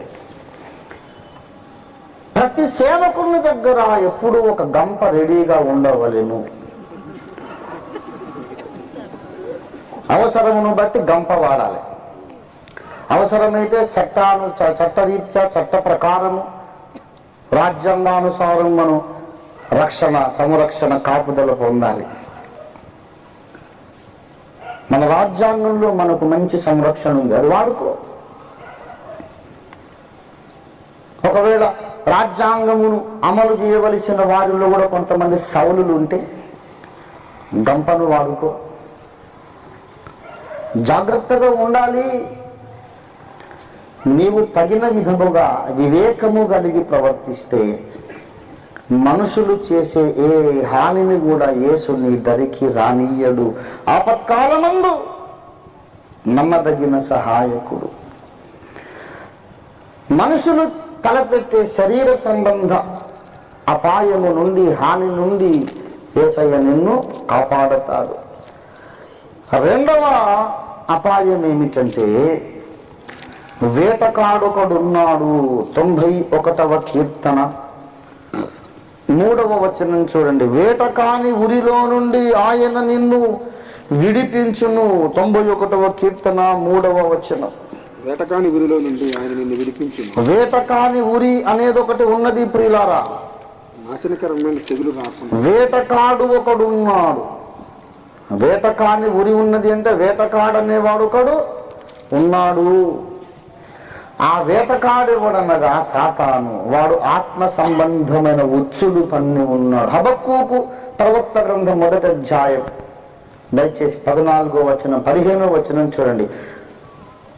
వాడు గాలము వేసి మానవులనందరిని గుచ్చి లాగి ఉన్నాడు. ఉరులు ఒగ్గి చిక్కించుకొనుచున్నాడు. వాడు తన వలతో వారిని కూర్చుకొని సంతోషపడి గంతులు వేయుచున్నాడు. ఒకడున్నాడు, మనుషులందరినీ వలలో చిక్కించుకుంటున్నాడు. ఎవరీతడు? సాతాను. సర్వమానవాళికి విరోధి, క్రీస్తు సంఘమునకు మరి ప్రత్యేకమైన శత్రువు, ప్రత్యేకంగా మనకు విరోధి.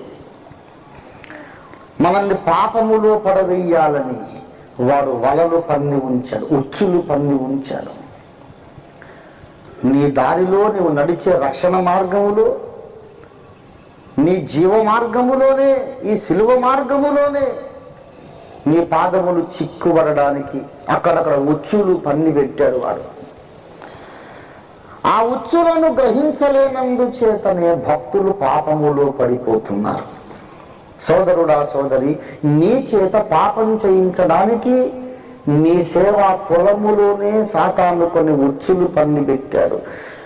నీవు సేవ చేయు స్థలములో, నీ ఉద్యోగం చేసే స్థలంలో, నీవు దేవుని ఆరాధించుకునే స్థలంలో, భక్తి పరులను నీవు ఎంచుకున్నటువంటి నీ యొక్క సహచరులలోని ఎక్కడో నీ కోసం ఒక ఉచ్చు రెడీగా ఉంది, ఒక వల రెడీగా ఉంది. అందరూ భక్తి పరులే, అందులో ఎవడో ఒకడు నిన్ను శోధిస్తాడు, ఎవరో ఒక స్త్రీ నిన్ను శోధిస్తుంది. నీ పరిసరాలలో ఉచ్చులు వలలు ఉన్నాయి. నీ పరిశుద్ధతను పాడు చేయడానికి వాడెన్నో భయంకరమైన వలలు, కుతంత్రాలు పన్ని ఉన్నాడు. అలాంటప్పుడు నీవు అనుదినము యేసును ఆశ్రయించాలి. యేసయ్యా, సాతాను తంత్రములను ఎరుగుటకు నాకు జ్ఞానం దయచేయి. సాతాను తంత్రములు ఎదిరించుటకు నాకు శక్తి దయచేయి. సాతాను పన్న ఉచ్చులోను ఉరులలోను పడకుండా నాకు క్షేమమైన యాత్ర దయచేయి. శరీర సంబంధ ప్రమాదాలలో నుండి యేసయ్య నీకు కాపుదలనిస్తాడు. ఆత్మీయ ప్రమాదములలో నుండి నీకు కాపుదలనిస్తాడు. ఇంకొక ఆపత్కాలం ఉన్నదండోయ్.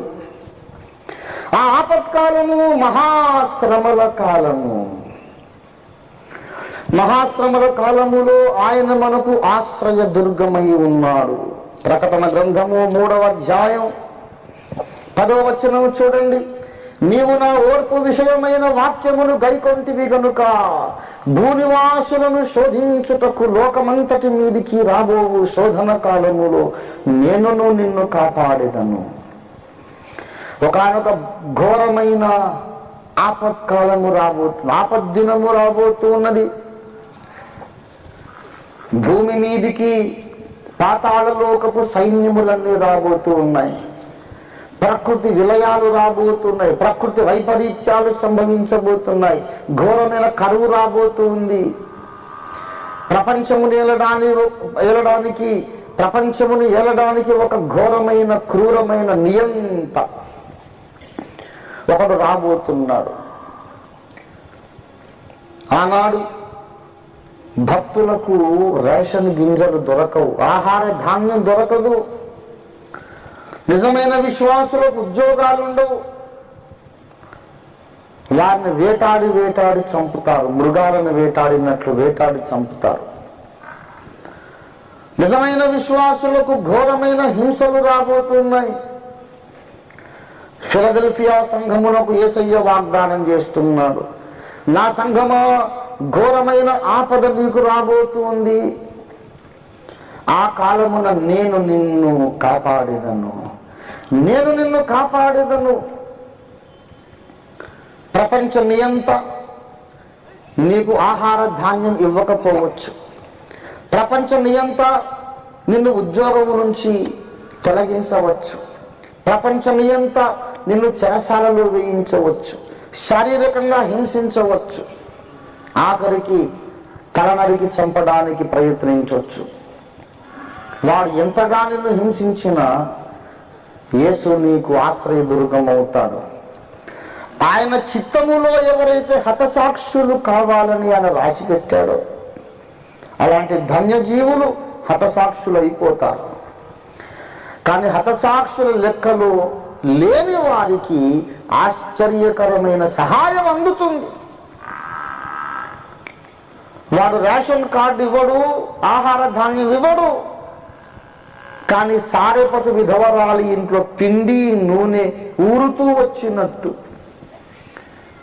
విశ్వాసుల ఇళ్లలో ఆహార ధాన్యాలు ఊరుతాయి. నూనె, సబ్బులు, చింతపండు, ఆహార ధాన్యాలు మొత్తం ఊరుతూనే ఉంటాయి.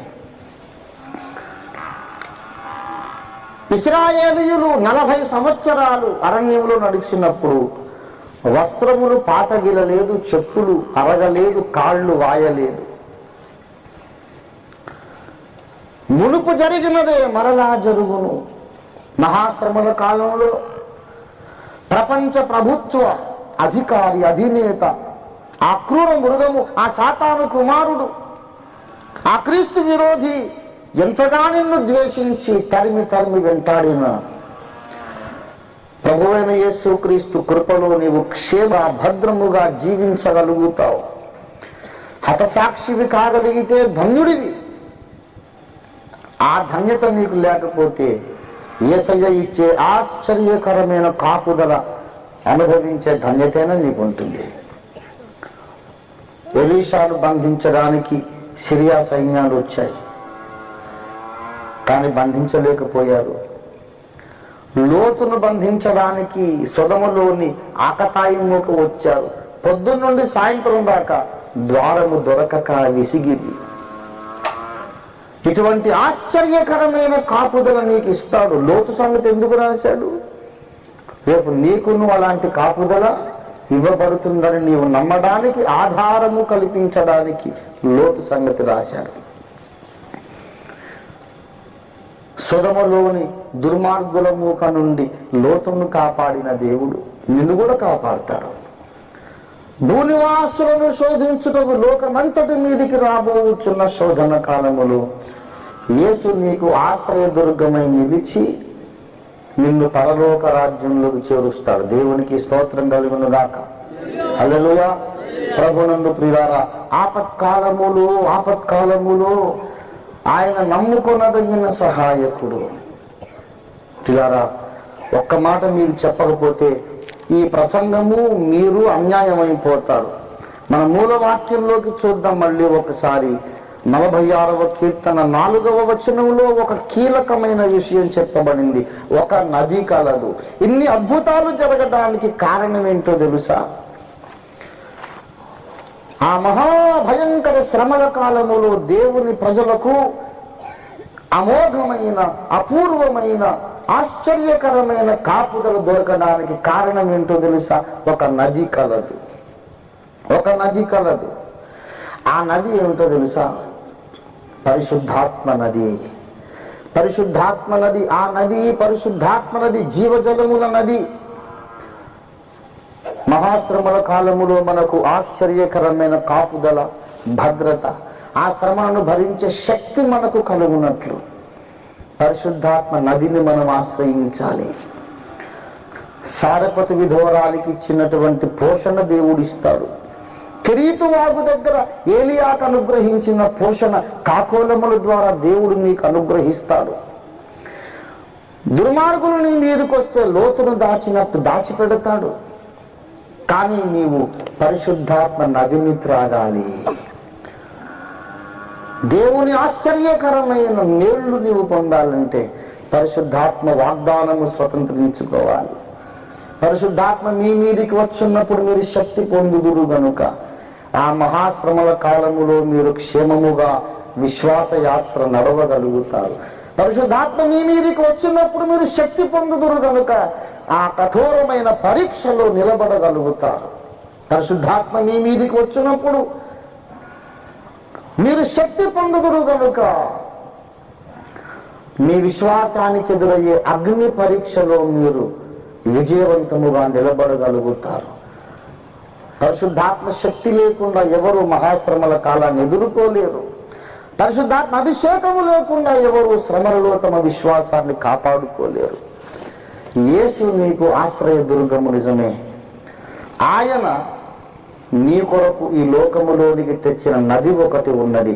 నా యందు విశ్వాసం ఉంచువాడెవడో వాని కడుపులో నుండి జీవ జల నదులు పారును. ఆశ్రయదుర్గమైన యేసు నీ కోసం జీవజలముల నదిని ఈ భూమి మీదికి తెచ్చాడు. జీవజలముల నది కొరకు దాహము ఉందాం. జీవజలముల నదిని త్రాగడానికి మనం ఇష్టపడదాం. పరిశుద్ధాత్మ అనగానే పెంతెకోస్తుల సొత్తు అనుకోకండి. ఇది పెంతెకోస్తు సిద్ధాంతం కాదు. ఈ వాగ్దానము నీకును మీ పిల్లలకును దూరస్తులందరికీ అనగా ప్రభువైన మన దేవుడు తన వద్దకు పిలిచిన వారికందరికీ చెందును. పరిశుద్ధాత్మాభిషేక వాగ్దానము నీది నీది నీది. స్వతంత్రించుకో. శ్రమల కాలంలో క్రీస్తులో ఆశ్రయం పొందు.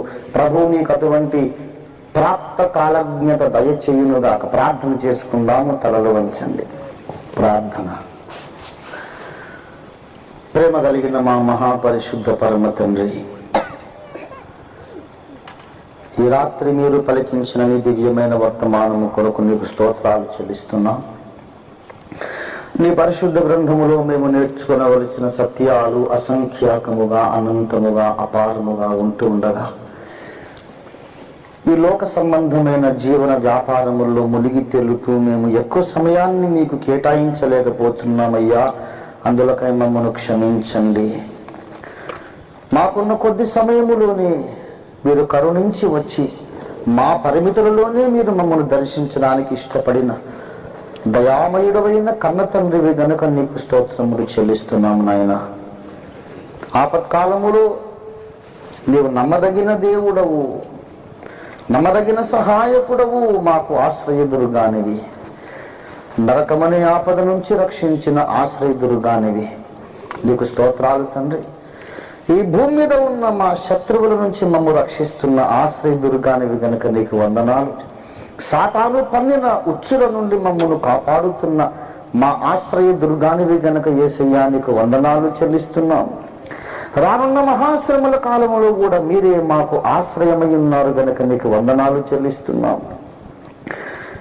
మీలో ఆశ్రయాన్ని మేము సంపూర్ణంగా అనుభవించడానికి మాలో ప్రతి ఒక్కరూ కూడా నీ పరిశుద్ధాత్మ అనే జీవజలములు త్రాగటానికి సహాయం చేయండి.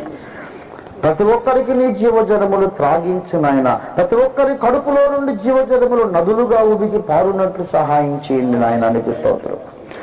నీ దివ్య వాక్యము మాలో బహుగా ఫలింపనిమ్మని, మీరే నీరు కట్టిన వాక్య విత్తనాన్ని మా హృదయ క్షేత్రాల్లో బహుగా ఫలింప చేయమని యేసయ్య పరిశుద్ధ నామమున వేడుచున్నాము పరమ తండ్రి. మన తండ్రి అయిన దేవుని ప్రేమ, మన రక్షకుడైన యేసుక్రీస్తు నాథుని నిత్య కృప, పరిశుద్ధాత్మ దేవుని తోడి దివ్య మనోహర సహవాసం చేరివచ్చిన మనకందరకును భూలోకమందున సకల భక్త కోటికిని ఇప్పుడు ఎల్లప్పుడు సదా ఎడబాయక తోడై ఉండును గాక. ఆమేన్ ఆమేన్. యేసు రక్తమునకే జయము, ప్రభు యేసు రక్తమునకే జయము, ప్రభు యేసు నామమునకు సంపూర్ణ విజయం కలుగును గాక.